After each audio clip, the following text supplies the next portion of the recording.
করেছেন। আমরা বলছি যে অভিযোগটা আসছে এটা বাংলাদেশের মানুষের সামনে, জাতির সামনে পরিষ্কার হোক। মানে উনি সেন্ট মার্টিন, কক্সবাজার, কুয়াকাটা যে সব জায়গায় গেছেন, মোটামুটি কোন জায়গায় তো দেখেছি যে জায়গার বাকি নাই।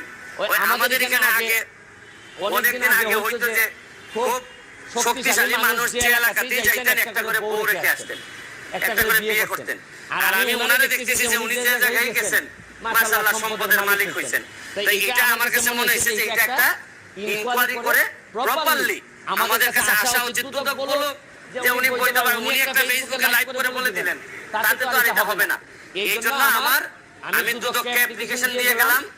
এর পরবর্তীতে যে আপনারা জানেন যে যেসব ব্যবস্থা নিতে হয়, অ্যাপ্লিকেশন যদি দুদক মনে করে আমলে নিবে না, তখন আমার যেসব জায়গায় যাওয়ার বিষয় আছে আমি ওইসব জায়গায় নক করব। আমার প্রশ্ন হচ্ছে যে বঙ্গবন্ধু কন্যা